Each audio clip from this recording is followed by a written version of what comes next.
കേരള ബ്ലാസ്റ്റേഴ്സിന്റെ മുന്നേറ്റ താരം ക്വാമി പെപ്പറയ്ക്ക് സൂപ്പർ കപ്പിൽ ജംഷഡ്പൂർ എഫ്സിക്കെതിരെ ഗുരുതരമായ പരിക്ക് പറ്റി ഈ സീസൺ നഷ്ടമാകുമെന്ന റിപ്പോർട്ടുകൾ ലഭിച്ചിരുന്നു.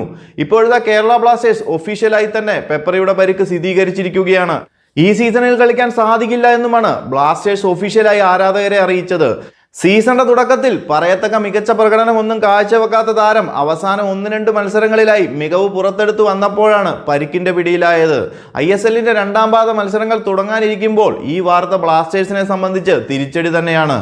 എന്തായാലും പെപ്പറയ്ക്ക് പകരം പുതിയൊരു വിദേശ താരത്തെ ബ്ലാസ്റ്റേഴ്സ് സൈനിങ് ചെയ്യിക്കാൻ സാധ്യതയില്ല. ബ്ലാസ്റ്റേഴ്സ് ഗോകുലം കേരളയിലേക്ക് ലോണിൽ വിട്ട താരം ഇമ്മാനുവൽ ജസ്റ്റിനെ തിരിച്ചു വിളിച്ച സ്ഥിതിക്ക് 20-കാരനായ ജസ്റ്റിൻ ഗോകുലം കേരളയ്ക്ക് വേണ്ടി മികച്ച പ്രകടനം തന്നെയാണ് നടത്തുന്നത്. താരം ഉടൻ ബ്ലാസ്റ്റേഴ്സിനൊപ്പം ചേരുമെന്നാണ് റിപ്പോർട്ടുകൾ. ഈ സീസണിൽ ഇതുവരെ ബ്ലാസ്റ്റേഴ്സിനായി ISLൽ 2 ഗോളുകളും 1 അസിസ്റ്റും നേടിയ പെപ്പറ എത്രയും പെട്ടെന്ന് പരിക്കിൽ നിന്നും മുക്തനായി തിരികെ എത്തട്ടെ. കൂടുതൽ ISL അപ്ഡേറ്റുകളുമായി മറ്റൊരു വീഡിയോയിൽ കാണാം. ചാനൽ എല്ലാവരും മറക്കാതെ ഒന്ന് സബ്സ്ക്രൈബ് ചെയ്യുക.